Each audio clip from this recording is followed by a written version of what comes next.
What's good, pimps and players, and welcome to our 4th episode, The Highs and Lows of Bipolar, with our good friend Dom. How you doing today, my man?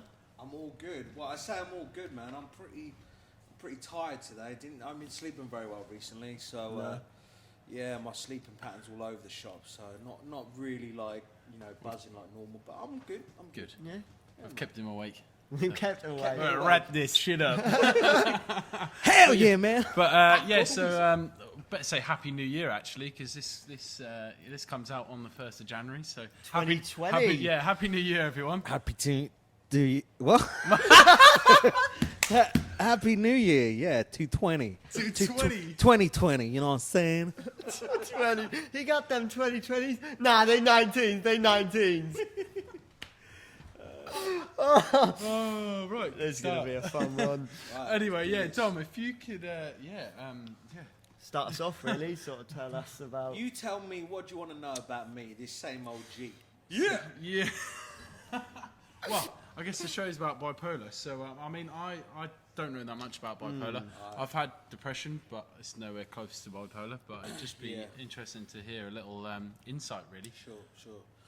Well, first of all, let me just start off by saying you get a lot of people go, oh, I think I'm a bit bipolar. Or, oh, I think I've got bipolar. And trust me, You haven't. you do not want to have bipolar disorder. It relates to people who say, like, oh, I've got OCD. Yeah. But you haven't got obsessive Oh, compulsive I've got disorder. depression. Yeah. This is an illness which I'm going to battle all my life, and all my adult life I've battled it, and I hate it. A lot of people who have the condition, people say, would you, if you had the choice to have bipolar or not, would you not have it? And a lot of people say they would have it because they enjoy the highs.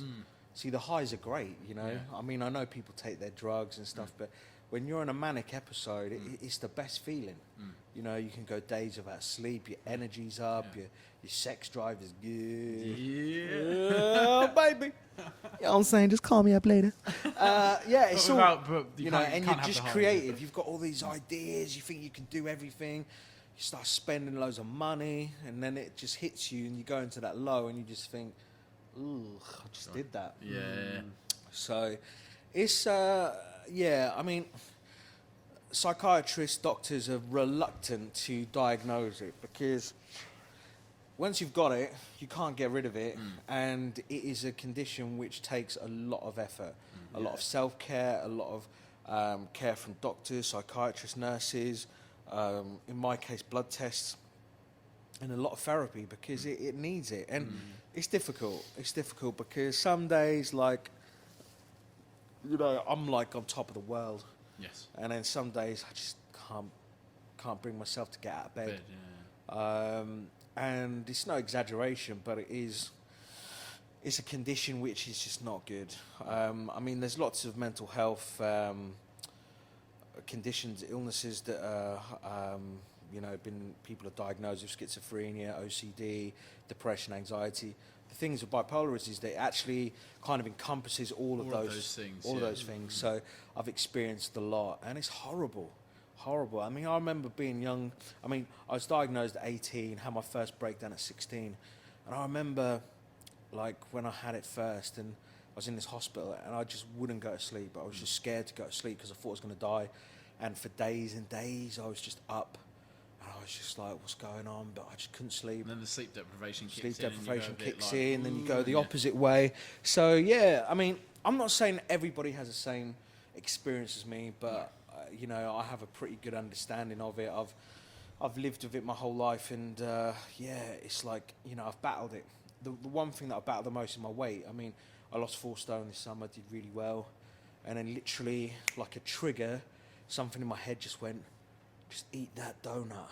And then when you had one. Eat that donut. Eat that donut. And then I ate the donut. Then the Kentucky Fried Chicken came back. Man, I was just... And it's just Uber Eats every day. Yeah, the Uber Eats. Johnny, I can't help it. Stop me. Yeah, and it just went back. And I've put most of it back on. So even though here I've got this strawberry rhubarb, posh pub. Breakfast Orchard, local company. Breakfast Orchard, local company, thank you. It's soul destroying because, your confidence goes. Like 1 minute you're really happy, and then the next minute you're just really like got no hope whatsoever. And I think that for someone who isn't or knows nothing about it, Yeah. to experience, because I've seen you at your highest highs. Yeah. But I've never seen you when you're in that real lowness. Yeah. And this might be quite a weird thing for me to say, but because you love me? Oh, of course I love you. Well, Oh, we both, baby. Oh, damn. That goes without Pop, go the weasel. But I think without, because you do, so you do a lot of singing on Yeah. stages everywhere, Yeah. and I think, and you might agree or disagree with me, but Yeah. I think without your bipolar, Yeah. I don't know if you'd have that sort of same Persona. Yeah. Persona. The personality on stage. Do you know what? Like, it's interesting you say it, but I think this is who I am. Like, I've been a joker since day one. You know, Yeah. like when I was a kid, I remember me and this kid were mucking about in the playground, and he was flinging me round, I was flinging him round. He flung me round, and I flew in the air, and I broke my arm. And I was like, Miss, I broke my arm. And she was like, Dominic, get up and get in. And I was like, no, I broke my arm. She wouldn't believe me because I was such a joker. Yeah. And I had Yeah. actually broken my arm. So I was renowned for like Yeah. my comedy and, you know, just being that Jack the lad. happy-go-lucky guys and being really hyperactive. So for me, the whole, would it make me a different person? No. No. I think what it does is it just Personified. it personifies, it emphasises who I am already. So those highs are high and those lows are real low. Do you think it makes it harder for you then to sort of, Differentiate. not even that, but when you're with sort of your like not your old mates because they obviously understand your highs and lows, Yeah. but sort of new mates when you sort of real hit that low and they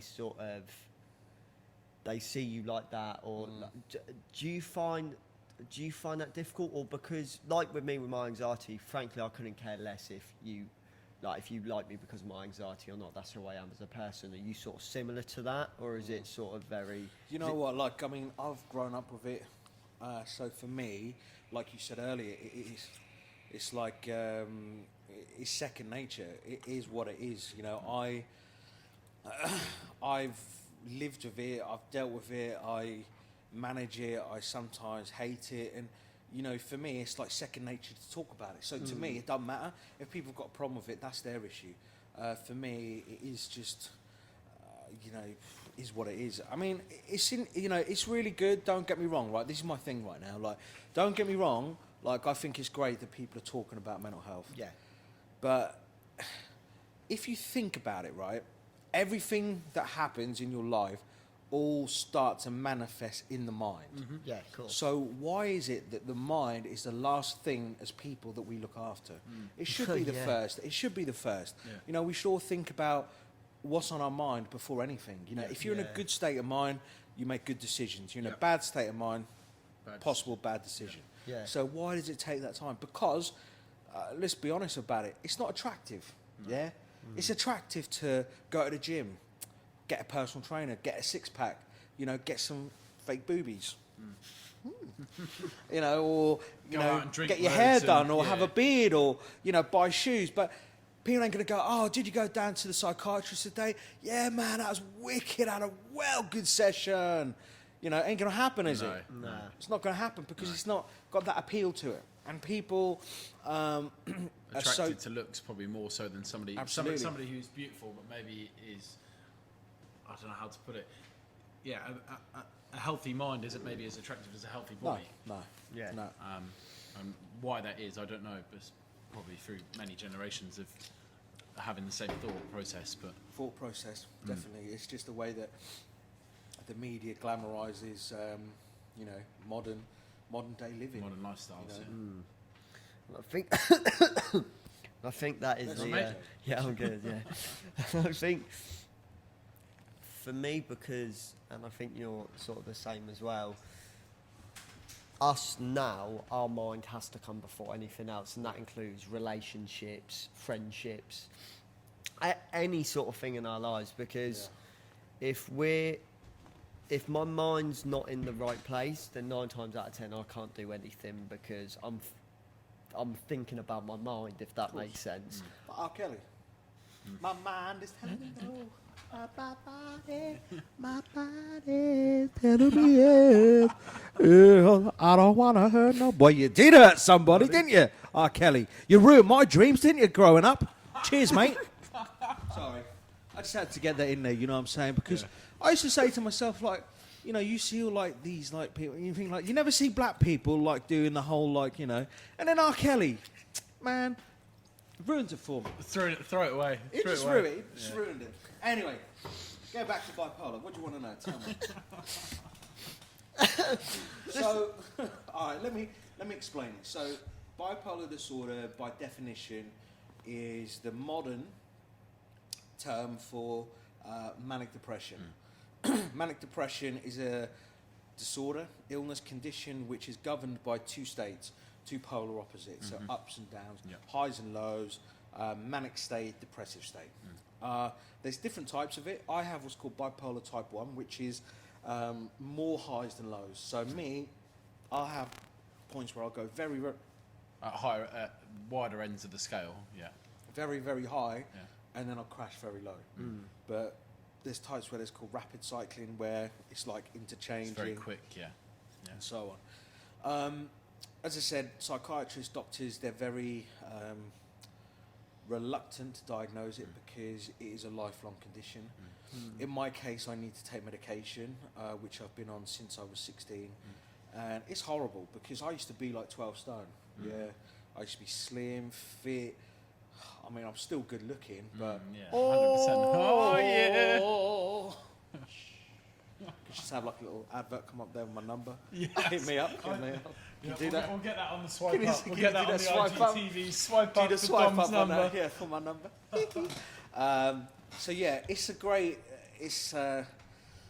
it's great that it got diagnosed because I've learned how to manage it. However, even though I manage it, there's still times where you have what's called triggers. So, you know, like with anxiety and depression, things can happen, and then all of a sudden your mindset changes. And that's the thing with bipolar, is that there's so many factors that can affect it. A lot of it with me in the first instance, when I had my first breakdown, was down to too much stress. I had too much going on, too much to cope with, and at the time didn't know how to talk. Was that when you were 16, did you say, sorry? This is when I was 16, yeah. So I just, you know, turned into a, you know, what's the word, teenager with hormones, you know, getting into girls, you know, playing football, playing cricket, doing well at school, and then just too much stress because, I mean, who wants to do exams anyway? But, you know, this coursework was so intense, I couldn't keep up with it, stopped sleeping, and that's the thing, sleep deprivation is a massive, 100%. massive one. So Can onset so many different things. Yeah. Because sleep is so definitely, key. Definitely. You know, it's times where it's just been like, you're in the room, but it's like, have I been in this room? Am I actually part of this? What's going on? Who are these people? Trippy stuff, you know? So I spent the next 4 years in and out of psychiatric wards for children, adolescent units, being probed and questioned non-stop about everything, you know, from my mental health to my physical to my sexual to my habits to what I watch to what I eat, everything, you know. You know, they have to You really have to assess everything. have to, psychoanalyze, because like I said, they don't, you know, they, even though I had the breakdown at 16, my psychiatrist was reluctant to actually diagnose me until I was 18. At that age, Yeah. Didn't want to give it to me because once you got it... Surely that would have been more damaging at 16 than 18, am I right? Oh, in saying? massive, yeah. I mean, a lot of people don't know this, but when I was 16, I was put onto an adult ward, which was illegal. Yes. And I shouldn't have been sectioned at that age. And unfortunately, because of the drugs they gave me, that's why... You know, it's like once you open that door... Pandora's box, yeah. That's it. You're into another dimension. And then it's like... So you said there could have been maybe more of a prevention rather than a cure Absolutely. at that point in your I time think in so, your life. I think that, again, it goes back to talking, is that the right questions weren't asked. There was no one there who understood me, supported me, and no one there who looked at me and said, "Do you know what, this guy has got talent, he's got skills." They were looking at me as an individual who was is like... damaged or broken damaged, as such, yeah. You know, so... But yeah, it is what it is. It is what it is. Also, can we just touch on Infinity Movement, if you don't Sure. mind talking about that? Yeah, and yeah, why sure. you started that and what you hope to, Sure. what you envision for it? Yeah, well, it's been a slow burner really because you know, the Infinity Movement came about by, I guess, like chit chatting that, you know, you start talking and realizing more and more people are affected. And for me, being a musician, I didn't have a support network. And the only person who really kind of understood me was my designer, my graphics designer, Alex Pye. And we'd talk a lot on the phone, like, because, you know, I'm very old school when it comes to my my way of working. Like, I'd rather talk to people rather than Face to messaging. face, yeah. No emails. So yeah. we'd always talk on the phone.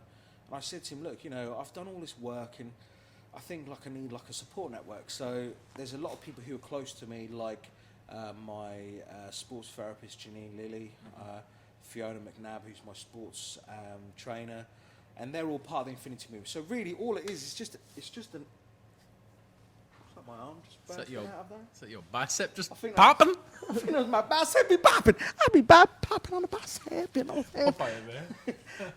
Yeah, and it was just, you know, the vision of Infinity is to get people who work in business, who are either self-employed or in small groups, who need a network of Yeah. people who understand, because that's all it is. And really, it's like I said, going back to it, is that mental health should really be out there amongst everybody. Everybody, yeah.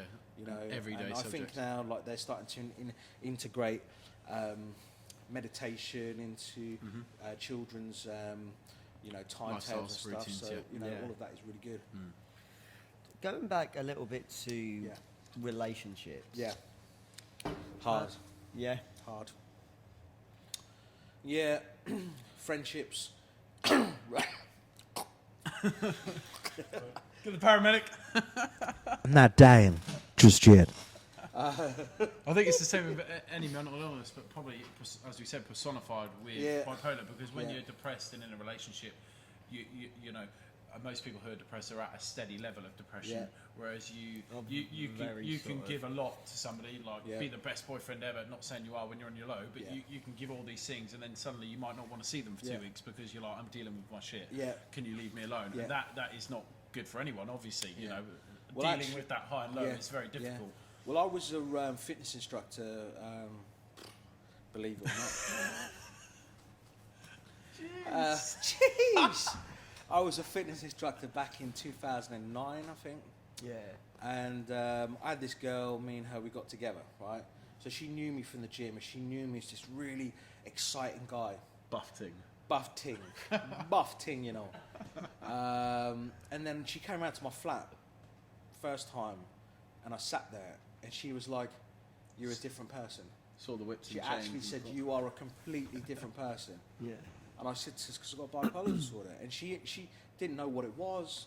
She kept trying to understand it, but she didn't know. And yeah, that was wasn't a deal breaker, but I should have just knocked it on the head there, because for the rest of the relationship, all she did was grind me down. Because the thing is with bipolar is that I'm forever trying to contain a person Yeah. that I don't want to let out. No. Yeah. You know, I've got someone inside me who wants to come out and start chatting shit and starting to do stuff to be negative, which Aggravate isn't me. situations, Yeah, yeah. so it is difficult, and for that reason, you know, I've been single a while now, because I've just found that being in a relationship is very hard, especially being you right there with that? Being a professional singer. It's a tough one. Yeah. It's a tough one, because I'm the persona of the performer, the soul man. I'm me, and then I'm the guy who's got the condition. It's like at the moment, you know, I thought I'd try dating again, like Tinder and Bumble. Maybe put my number up there. Yeah. Little link to his Bumble account across the top. Connect.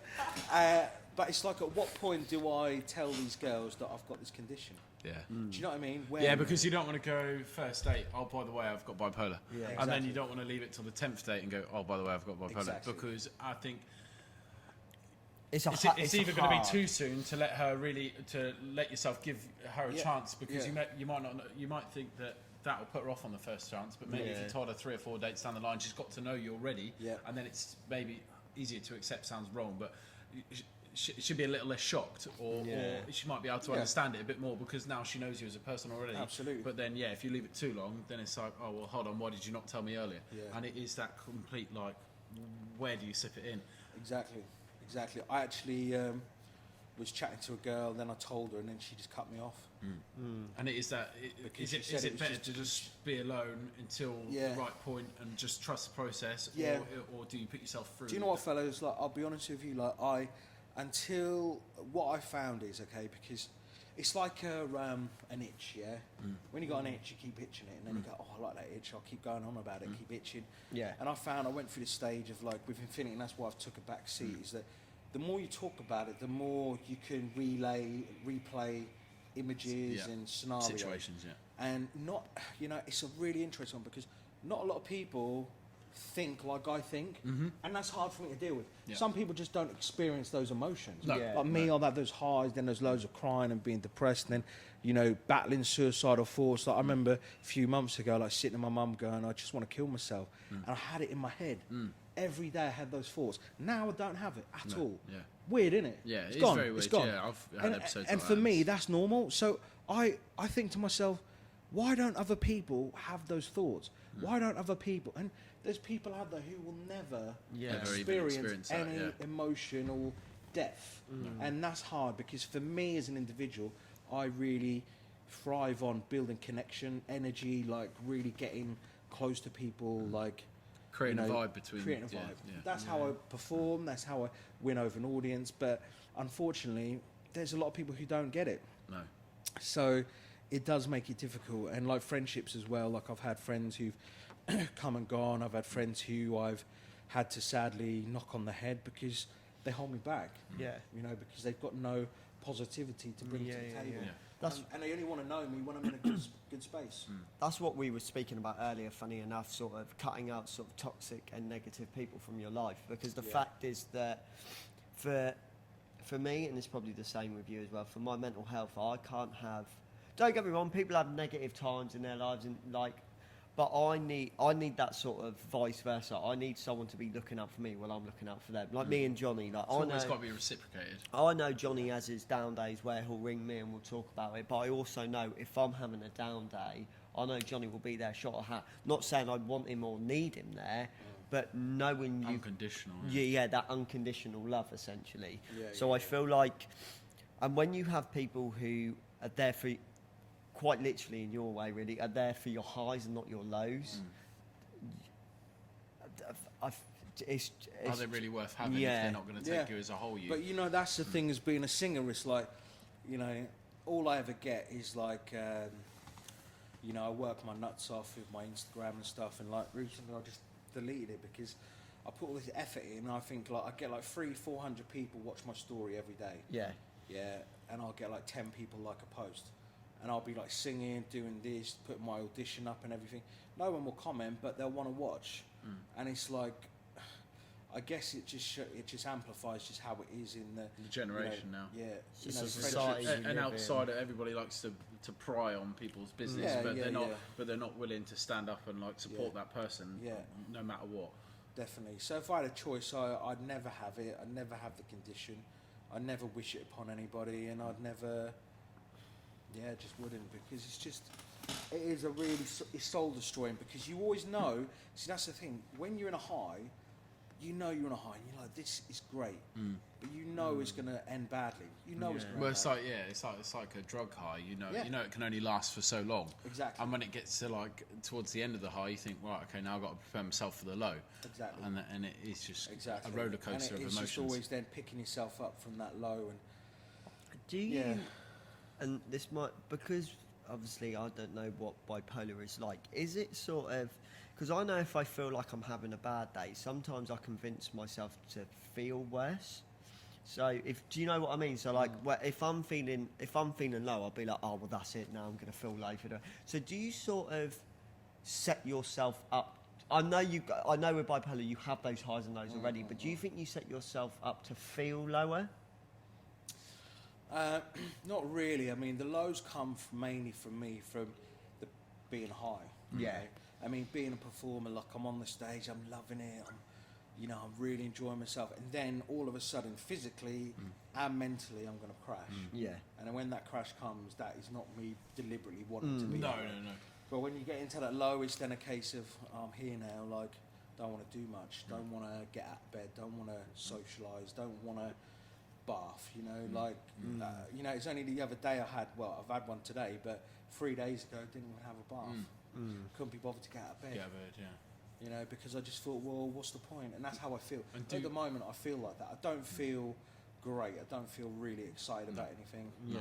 And do just a quick question, do those highs and lows differentiate between the lengths, as in, like, sometimes, like you said, you lost 4 stone, was that like a 2-3 month high and then you had the low, as in, do you learn sometimes to rationalise or spread that high, if that makes sense, or does it just happen? There's no rationalisation to any of it. Once you're in it, that's it. It's like, yeah, let's do this. And then there's no kind of term of time that it lasts for, you know. And I guess that's the whole point of bipolar, is in you don't know anything. You Exactly. can't rationalise it. Exactly. You can't understand. Well, you can understand it, but you can't control it in any way. No. Yeah. Only thing you do is manage it and monitor it. I mean, Bipolar UK, they do a mood chart, which like says, you know, 1 to 10, like how you're feeling. And I use that for a bit, which is really good. But again, like, it's that same old thing. The more you emphasise It's like calorie counting. The more you focus on it, the more you're obsessed. Yeah, you're addicted like, am I to feeling it. like this? Am I this? Am I that? And then you question the mood. Oh, I've given myself a 5. Am I really a 5? Yeah. Maybe I'm a 3. Maybe I'm a 7. Exactly. And then you're processing thoughts that you don't really need to process. Exactly. And sometimes it's just best to just leave that door. You know, don't open it. Don't go down that route. Don't go and try and. I mean, I've been to so many therapists, psychotherapists, addiction therapists. I've had, you know, I've battled with food. I've battled with sex because of it. Because, you know, again, like having the highs is great because like your sex drive goes through the roof, man. I mean, it's crazy. Like, you know, you're just like, whoa. But that's, again, there's risk involved. It's a detriment to your well-being, your outlook. And then all of a sudden you're just like back to square one, and it's like, oh my God, I'm never going to get through this. And then you go through a denial stage and start going, oh, I haven't got it, don't want it, doesn't exist. And I've had all sorts of, like I said, counsellors and stuff. But the main thing that, and I think this is my key thing to anybody who has, whether they have bipolar disorder or depression, anxiety, is the key thing, and I think this is above anything else, is acceptance.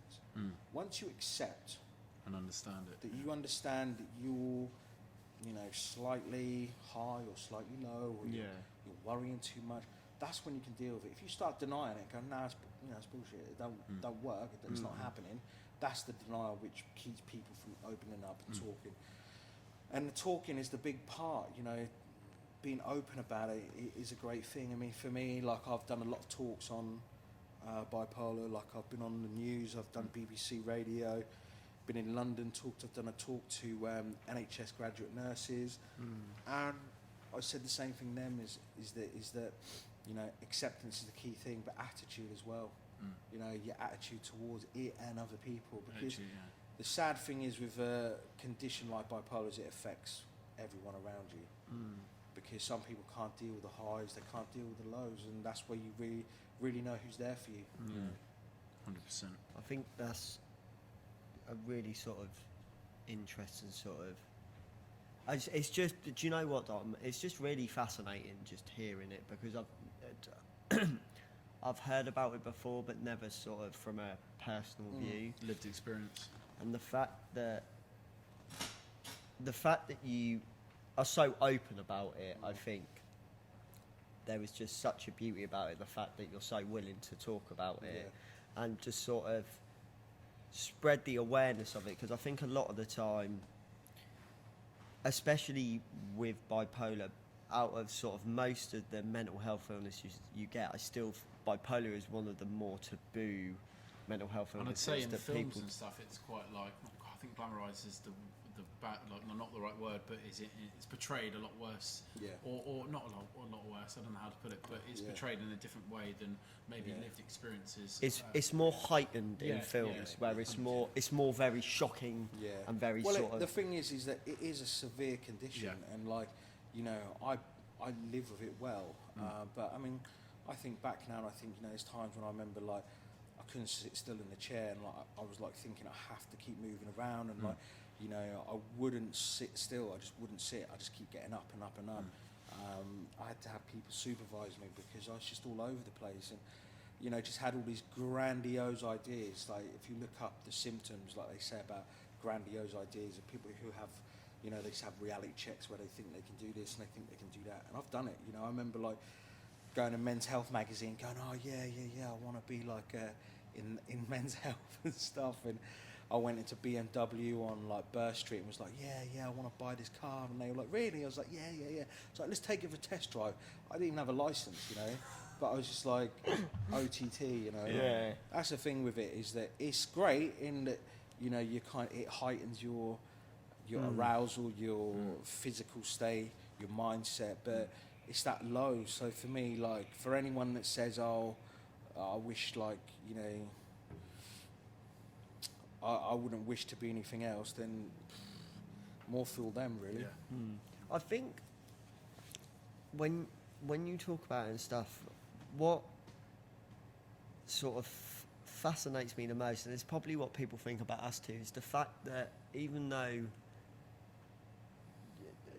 there's a lot of pain that you're involved around with it, you also, the way you talk about it sometimes, the humour you have behind it as well, where the fact that you sort of laugh about certain things you've done. Oh yeah. And you still keep some sides of it positive. Yeah. I mean, like, I used to think I had magical powers. I remember my social worker coming to visit me, and I was sat in my garden, and like I was wearing these like red. You seen like them glasses like people wear, like special seeing like plastic red glasses. I remember like having a pair of, and I was sat in the garden. I was like eating some chicken and rice, and she was sat there, and I was like all these birds like going in the trees, and I was eating away, and I was like, "Yeah, Debbie, I'm talking to the birds right now. Will you shut up, please?" And then just be quiet, and I'll just be like, "See, they're talking to me. They're talking to me." And I thought I could make my rabbit fly, so I tried to throw it, but it didn't fly. It didn't fly, but Flying pigs, but never flying rabbits. It didn't fly. But yeah, I've like racked up thousands of pounds on phone bills. Babe Station. Babe Station, yeah. You've told me about this. My mum and dad went away one year, like to Mauritius, and like in a month I spent $1,000 on a phone bill. My dad came back and he beat the shit out of me. That phone had a lock on it after that. Trust me. I bet it did. So yeah, that's it really. I mean, I actively talk about it because for me it's normal. Yeah. It means I've got all sorts of friends who come from all sorts of backgrounds with all sorts of conditions, and for me that's the thing, is that's normal. I find it really hard to relate to anyone who hasn't been through something. And I think a lot of people just lie about it. Like, like we all know, like coke is an epidemic. There's people out there snorting it left, right, and centre. Yeah. There's a lot of people insecure, and you can see why. Yeah. Things like social media make it difficult for us to be who we want to be. Yeah, 100%. Totally and utterly. And just lastly, just wondered if is there any sort of thing that you'd say to somebody who maybe is thinking they're suffering from it, or in the early stage of it, or was like things that you did when you first suffered from it that maybe you'd like to know when you were in their place, if that makes sense? I know you said you talk to like Samaritans sometimes, and that really helps. Like things like that. Yeah, definitely. Bipolar doesn't, like I said, like they're reluctant to diagnose it. So it's not like there's no you go into the doctors, they go, "Yeah, I think you've got it." There has to be a succession of episodes of a breakdown or mental state or trauma or ways of thinking for them to go to that state.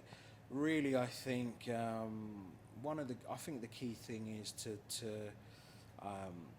just talk openly about how you're feeling. How you really feel, because people just bottle that up, and a problem shared is a problem halved. And it does. There's so many people out there who suffer, and you just think, oh, it's not just me. There's other people who feel that way. I think sometimes, like, if I didn't go into those hospitals, maybe things could have been different in that my treatment wasn't good, so there's people who didn't understand me. Yeah. You know, I was like a young black kid who was successful, surrounded by people who had no understanding, Yeah. no background history on me, so they couldn't relate to me. Yeah. You know, so that was the difficult part. But apart from that, I think it is interesting to, you know, to do like this. And I think the thing is, what's important is that people need to read up the terminology, Yeah. the definitions, the diagnoses, because, yeah, we all are suffering something. You know, Yeah. something we're all suffering from. And the more we talk about it, the better. Yeah. So. Cool. It's a good place to finish up. Yeah. Really, I think. Thank you ever so Yeah, much thank for you, Dom. coming. Wicked. Just I'll put my number up there for any. happy New Year again to everyone, and we'll have some information about episode 5, 6, 7, and 8 very soon. We've sort of drafted a few up Yeah. already. Just need to do the final touches. So once this podcast go live, we'll probably have some information for everyone by then. Once again, like and subscribe to YouTube, Spotify, iTunes. Yeah, I'll put all the platform links in the description, and then you can check them all out on Facebook as well. Chit Chat Mental Health, so we'll hear from you soon, basically. I've been Jake Brimmer, And I've been Johnny Carr. and we are over and Out.